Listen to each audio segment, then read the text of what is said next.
Victor, welcome to Hong Kong and welcome to the show. Thank you so much, Brian. What do you think about Hong Kong since this is your fourth time in Hong Kong, right? I think it's nice. Every time I come here, I like the city a little bit more when I leave. I think, beautiful and good shopping, most importantly. And and then badminton is growing, I feel, and it's fun to be here and practice. And, I really enjoy it.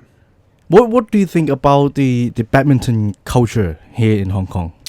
I think it's good. I think every time I play the Hong Kong Open, which is, in November, I think, the turn up, by the fans and everything is really good. And I feel like the sport is growing, and there are many good players coming out of Hong Kong as well. So I think the culture here is awesome, and I always enjoy coming here. That's great. And what brought you to Hong Kong this time? This time for some practice, but mainly because of the HSBC live event, which we just did today. And it was great to see, how many people who showed up, but also seeing, HSB live trying to promote the sport I love personally. And I'm just happy and proud to be a part of it. We as sports fans in Hong Kong, we are very happy to have you here in Hong Kong. Especially we are right in the middle of the badminton season. So can you tell us about how your current season is going? I've had a few rough weeks, so to say. In Denmark, I've struggled a lot with the with allergies and asthma, but I left the country due to the high grass levels, and training has been okay. So hopefully, in the next time, I'll be able to perform well and stay healthy, most importantly. You are a very young athlete, but you have had a pretty long badminton career already. Yeah. How do you battle with your injuries and your health issues while staying as one of the top players in the world? I think when I was young, it was no problem. You could play hours upon hours, and you didn't have to worry about anything at all. And already now I'm only 25, but I've been playing for many years, as you said, and I can feel that my body is getting older and older already. So it's definitely tough, and it's we play many tournaments, and especially on the HSBC World Tour. It's good, but it always takes a toll on your body when you play so much. So you really have to balance sort of the practice and the tournament schedule so you don't get injured. But I love what I do, and it's nice to be able to play the sport you love and to travel around the world. So I'm really fortunate in that regards. I'm always impressed by athletes like badminton players like yourself, because you guys are traveling a lot over the season to play in tournaments in different parts of the world. And obviously when you plan your training and everything, you need to plan in the short term and for the long term as well. So in the short term, obviously you're still playing within this current season. But in the longer term, we are talking about the Olympics, right? Everyone is looking at the Olympics next year. So how are you preparing for the Olympics? My sort of look at it is, if I start focus on the Olympics now and only think about that, I know that mentally it will be really draining.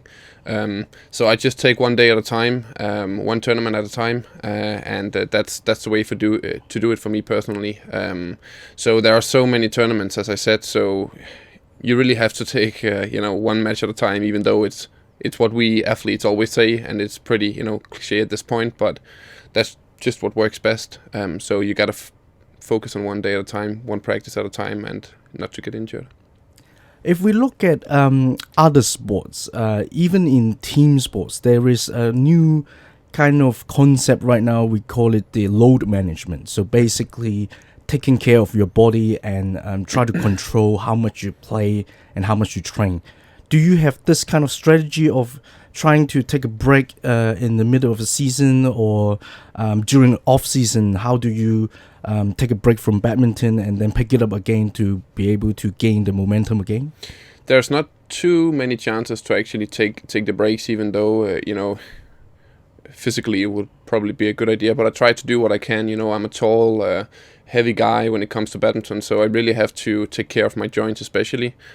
So it's definitely super important, and I think in the future, as I get older, it's definitely going to be even more important thing to do. And it's just, the problem is that you so bad want to go train. I'm that kind of guy. I have a lot of energy, so if I only practice, less than I normally did, I'll be like, I have so much energy, I have to go out and play again. But in that case, you have to sort of think about the future. But it's pretty hard to do and easy to say. So hopefully I'll be better at that in the future, because I do like to practice and I do like to push that edge. But if you get a little bit over it, you'll end up injured, and then it's gonna, sorry my language, but it's gonna suck. And before we go to the big stage of the Olympics, if you look back at your pretty long badminton career, what would you say is the highlight of your career? It's tough to say, because I think, when I look back, at the biggest achievement in my career, they sort of stand out, all of them in some regards.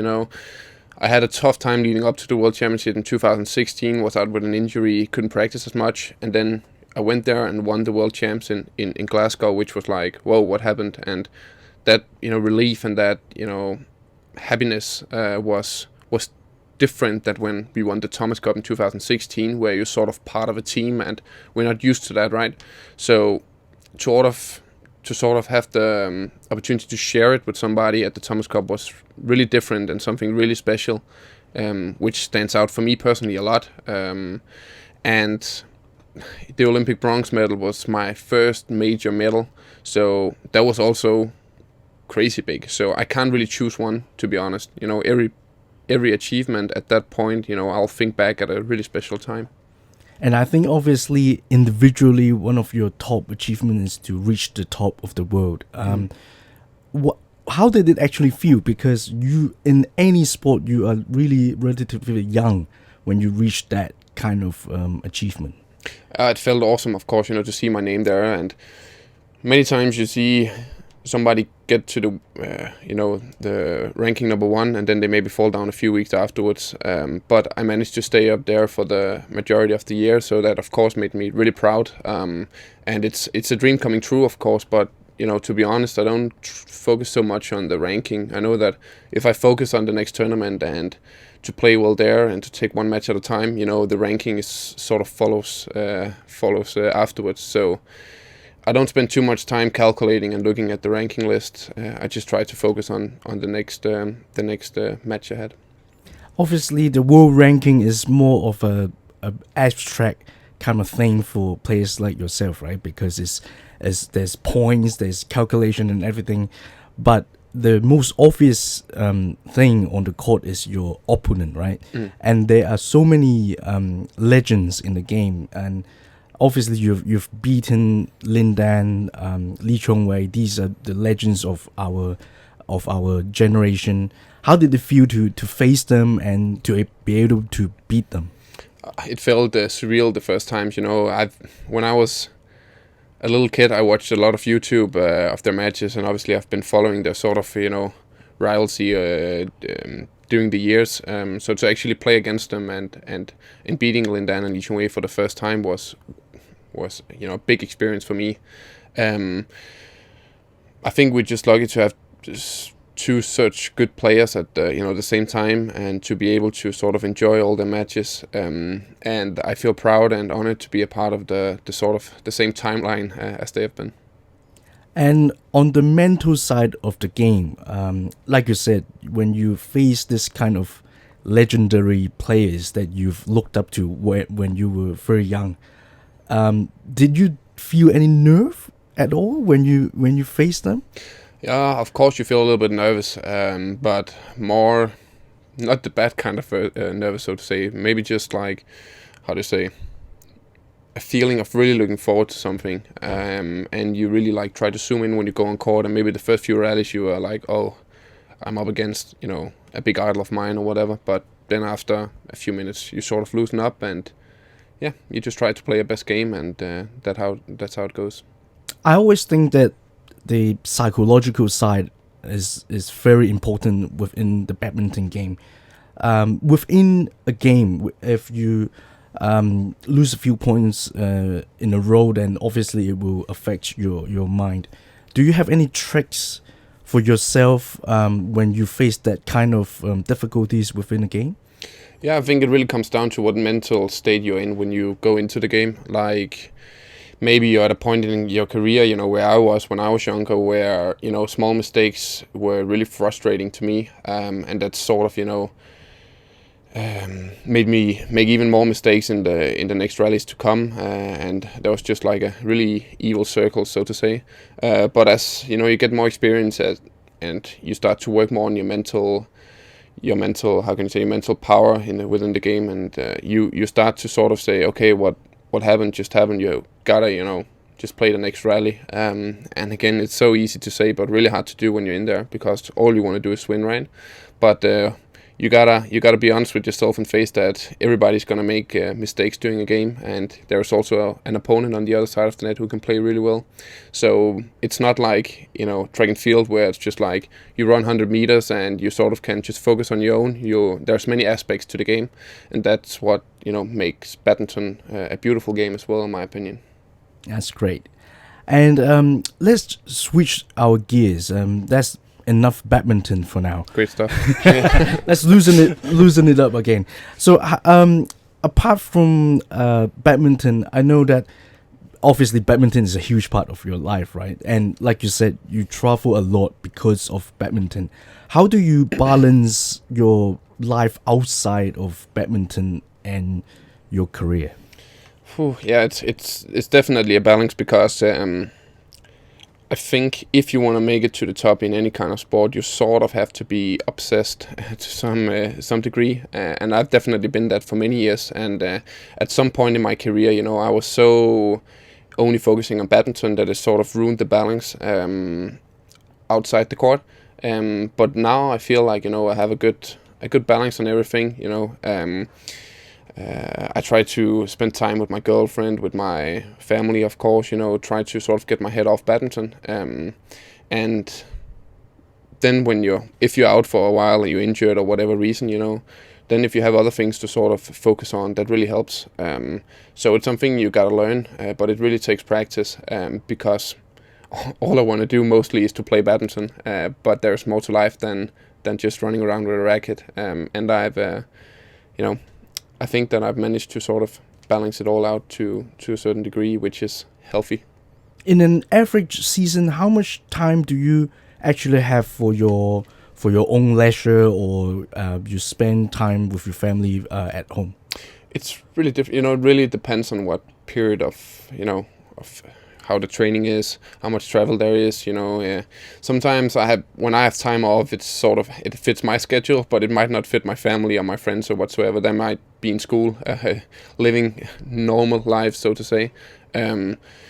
So it's tough, when you have time off, you just try to ask your friends, family, hey, are you up for something? Get a little trip there or whatever. And if it's even just a coffee, then it's fine, because the good thing is that even though we're busy, when I'm at home practicing, we practice for the 3-4 hours, but there's still a lot of hours in the day. So even though we have to, of course, focus on our recovery, there's still time to sort of go out for coffee or lunch or whatever. So you gotta make the best of it. So even though badminton takes up a lot of time, you gotta prioritize the important people in your life. Among all the professional world-class badminton players, I think you're one of the most active on social media. What do you see social media as? Is it more like a promotional tool, or you see it as your leisure, your time for relaxation?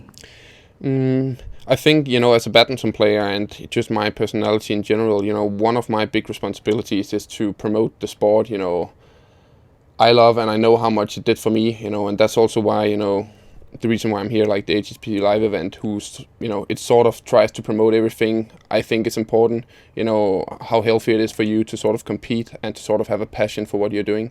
So I'm really happy to be a part of that, and I also use social media to sort of spread the good message about the sport, and also just try to give an insight and behind the scenes footage of it's actually pretty fun to be a badminton player and to play the sport, and it's not that stiff, you can also have fun. So the balance also comes into play here, like even though we work hard and we play a lot of tournaments, you can have fun in the while you're doing it. So I try to sort of give a good insight into that and try to do my best. And I saw your YouTube channel, which is very interesting because I saw there videos of Q&As as well, where you answers fans' questions. What do you think about your own YouTube channel? And what sort of videos are you looking to produce more?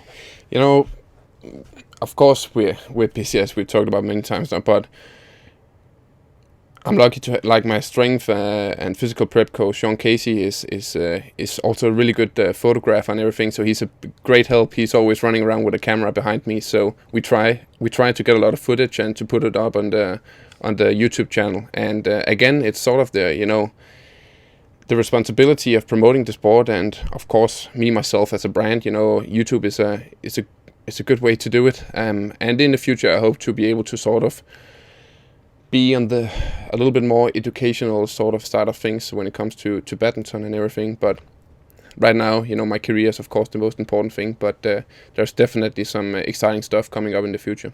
That's great. So make sure you subscribe, eh? Yeah. Thanks for the shout out. And I think another interesting thing that you've started is your own online shop, which is quite unique for individual sport athletes. How did you came up with this idea? My dad, who is also my manager, he has a lot of good ideas, and we sort of try to follow through on whatever we can. And the web shop was a good idea. A lot of fans ask for merchandise, T-shirts. A good example is the T-shirts, where a lot of fans want to have a Yonex T-shirt or whatever. But it's pretty hard to just give T-shirts away. So we decided to make these mini T-shirts ourselves. So when fans ask, I can always say, like, on the web shop you can get this. And the web shop will actually be available on Alibaba and Tmall now here. Wow. Yeah, before winter. So hopefully the shipping to Asia will be more smooth at that time.